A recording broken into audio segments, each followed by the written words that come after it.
안녕하세요. 이선율입니다. 제가 마케팅을 공부하느라 책, 강의 2년 동안 엄청 팠는데도 도무지 이 브랜딩이란 개념이 와닿지가 않더라고요. 다들 너도 나도 퍼스널 브랜딩이다. 회사에서도 브랜딩 하는데 이 브랜딩이 뭔지, 마케팅이랑 뭐가 어떻게 다른 건지 잘 와닿지가 않더라고요. 영상을 보시는 여러분도 저와 같은 마음일 것 같아요. 브랜딩, 마케팅, 광고, 홍보, 오늘은 헷갈리는 단어들의 개념 정리와 제가 왜 썸네일의 제목을 브랜딩은 상위 포식자다라고 했는지에 대해서 인디 뮤지션인 여러분이 쉽게 이해할 수 있도록 이야기해 볼게요. 여러분은 브랜드 하면 어떤 게 떠오르세요? 애플, 나이키, 스타벅스, 루이비통, 샤넬, 명품 브랜드가 떠오르시나요? 명품 가방 자체도 엄청 비싸지만 그걸 사면 주는 겨우 몇백 원짜리 종이 가방조차 당근마켓 같은 데서는 훨씬 비싼 가격에 거래가 되기도 하는데요. 이게 단순히 로고가 예쁘기 때문일까요? 예전에 맥북 아니면 스타벅스에 들어가지도 못한다라는 농담도 있었잖아요. 저도 맥북이 있어서 이제는 당당하게 스타벅스에 들어갑니다. 저는 애플을 좋아하는데요. 로고 자체만 봐도 기분이 좋고 그걸 쓰고 있는 나는 왠지 더 멋진 사람인 것 같고 인스타 피드 올릴 사진을 찍을 때도 반드시 로고가 나오게 사진을 찍습니다. 도대체 왜 이러는 걸까요? 브랜드는 바로 우리가 느끼는 감정입니다.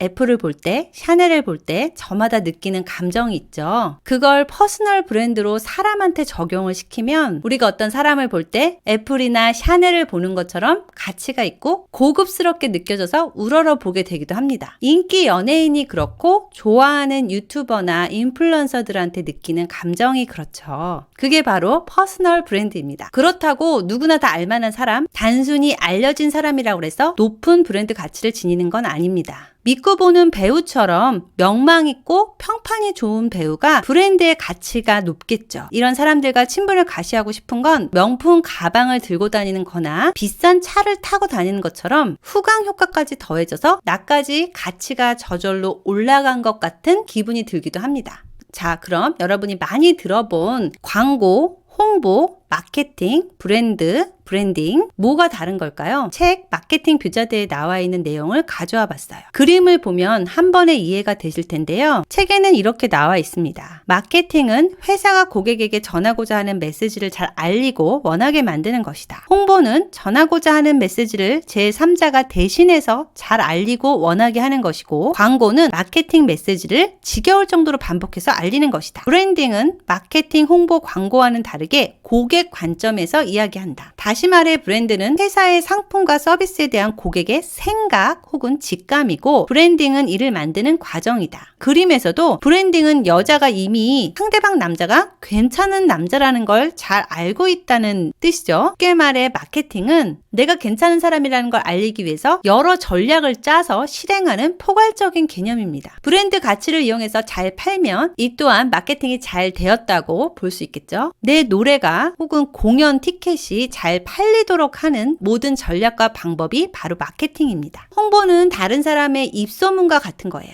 굉장히 효과가 있어요. 예를 들면 친구가 그 팀, 그 밴드 진짜 잘하고 멤버 중에 누가 귀엽더라. 다음에 공연이 있는데 나랑 같이 가자. 이렇게 판매자인 내 입을 통해서 말하는 게 아닌 제3자, 특히 옆집 누구 엄마, 맘카페 추천, 친구의 추천, 리뷰는 엄청난 마케팅 효과가 있습니다. 광고는 틀면 나온다고 할 정도로 여기저기서 보여지는 거예요. 입간판이나 버스의 배너 광고, 네이버 배너 광고라든지 온라인, 오프라인으로 자주 노출하는 게 광고입니다. 끝으로 브랜드는 굳이 나서서 설명하지 않더라도 이미 고객이 좋은 감정을 갖고 있는 거예요. 가격이 비싸더라도 가치가 높기 때문에 시소성이 있어서 줄을 서서라도 사려는 거죠. 우리가 애플 신제품이 나왔을 때 줄을 서거나 명품 브랜드에 느끼는 것처럼요.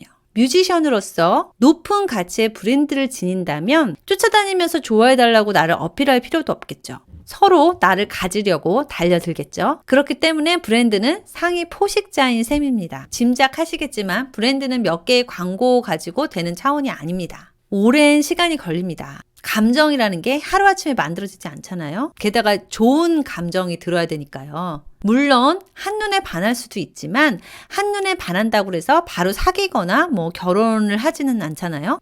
자, 그러면 영상을 보시는 여러분은 어떻게 고객에게, 즉 잠재 팬들에게 뮤지션인 여러분을 떠올릴 때 좋은 감정을 갖게 할 수 있을까요? 이제 막 시작한 사람이라면 좋은 감정은커녕 존재감 없는 나를 알리는 게 먼저겠죠? 학교 개강 첫날입니다. 전국 각지에서 모였고 아는 사람이 하나도 없어요. 하지만 그 중에서도 첫날부터 유독 눈에 띄는 사람들은 반드시 있습니다. 그게 누굴까요? 첫째는 수석, 차석 이런 능력자들, 외모 능력자들, 엄친아들이겠죠? 다음으로는 권력자인 과 대표, 회장, 조교, 세 번째로는 이슈메이커로 누가 누구랑 사귀었대, 아니면 아이돌이 들어왔다, 외부에서 밴드 활동을 하고 있다는 등 일반적으로 다수와는 다른 뭔가 특이사항이 있는 사람이겠죠. 이거 외에도 첫날부터 엄청 활발한 성격의 인싸 같은 개그맨 김영철이나 노홍철 같은 사교적인 타입은 자신을 적극적으로 어필합니다. 하지만 인디뮤지션인 여러분은 아마도 멀찍이 떨어져서 주변을 살피면서 사람들을 관찰하며 분위기를 살피고 쉽게 다가가지 못할 거예요. 괜히 분위기 파악 못하고 나대다가 못나 보이면 자존심이 허락지 않거든요. 왜냐하면 기본적으로 아티스트들은 내가 최고다라는 자의식을 장착했기 때문인데요. 내가 가장 소중하고 특별하기 때문에 가만히 있으면 중간이라도 갈 텐데 굳이 나서지 말자. 이렇게 내가 잘났는데 당연히 나를 알아주겠지. 학교 같은 경우는 매일 마주치니까 어차피 학기 말쯤 되면은 시간은 좀 걸리더라도 누군지 정도는 알 수 있게 됩니다. 하지만 아무런 연고도 없는 인디씬에서 이제 막 시작한 뮤지션으로서 나를 알리려면 어떻게 해야 할까요? 단연코 가장 쉬운 방법은 고빈도 전략입니다. 자주 노출하는 겁니다. 계속 그 자리에 출석만 하더라도 익숙해지거든요. 전 심사임당 주원규님은 그가 쓴 책 슈퍼노멀에서 평범한 사람이 대단한 부자는 못 되더라도 중간 이상의 부자는 충분히 가능성이 있는 시대에 살고 있다고 했는데요. 유튜브나 SNS에 컨텐츠를 자주 올려서 노출하는 고빈도 전략이 있다고 합니다. 이건 모든 인플루언서 분들이 공통으로 하는 말인데요. 저도 이 말에 크게 동의를 합니다. 저는 90년대에 음악을 했던 사람이에요. 당시에는 앨범을 내는 거는 돈이 없으면 절대로 불가능했어요. TV나 라디오 같은 방송 매체밖에 없던 시절이라서 방송에 노래 한 곡 띄우려고 하더라도 몇 억은 있어야 했어요. 한마디로 돈 없고 백 없으면 비벼보지도 못하는 시대였습니다. 하지만 지금은 어떤가요? 디지털 싱글로 누구나 마음만 먹으면 쉽게 음원 내고 가수를 할 수가 있습니다. 게다가 유튜브 같은 개인 방송 채널의 활성화로 침착맨 같은 분들은 웹툰 작가에서 전업 유튜버이자 방송인으로 더 유명해졌습니다. 개그 콘서트 폐지로 하루아침에 직장을 잃은 피식대학 멤버들은 웹 예능인 피식쇼로 백상예술대상을 수상하기도 했어요. 이렇게 약간의 기술과 꾸준히 업로드할 수 있는 엉덩이에 힘만 있다면 누구나 연예인보다 더 유명한 인플루언서가 될 수 있는 시대입니다. 카페나 음식점을 하시는 분들이 왜 그렇게 인스타에 목을 맬까요? 요즘은 손님들이 전부 인스타나 블로그를 보고 오기 때문입니다. 아무리 음식을 맛있게 잘한다고 한들 찾는 사람이 없으면 무슨 소용이겠어요.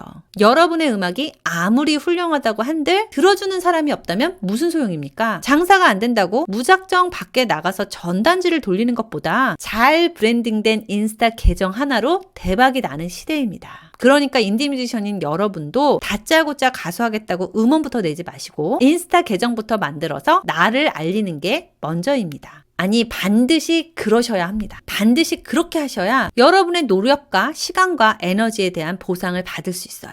제가 항상 얘기하는 건데 인스타 계정은 나의 에이전시다. 내가 매니저고 내가 사장님이다. 공식 활동이 있을 때만 피드를 올리지 마시고 공연 준비하는 과정도 온라인으로 꾸준히 올리면서 나를 알리는 데 주력해야 합니다. 자, 오늘의 내용을 정리하면 광고는 자주 노출해서 알리는 것, 홍보는 입소문, 마케팅은 팔기 위한 작전과 실행이고요. 브랜드는 무조건적인 사랑과 신뢰입니다. 충성팬의 열렬한 지지를 받는 브랜드가 되기 위해서는 시간을 들여서 꾸준히 성실하게 쌓아가야 합니다. 첫눈에 반하는 사랑보다 꾸준한 성실함과 신뢰를 쌓는 과정에서 싹튼 사랑이 더 진하고 오래 갑니다. 저도 이선율이란 브랜드를 만드는 과정 중에 있는 거고요. 인디뮤지션인 여러분을 돕기 위한 아티스트 브랜딩 2기를 현재 모집 중에 있습니다. 관심 있는 분들은 더보기란에 링크를 클릭하시면 안내글을 보실 수 있습니다. 마무리에 제가 이렇게 광고를 하다 보니 오늘 내용이 전부 광고처럼 보일 수도 있겠네요. 영상을 끝까지 보시고 보시고 혹시라도 제 강의를 수강하신다면 이런 게 바로 마케팅 전략이라고 할 수 있겠죠.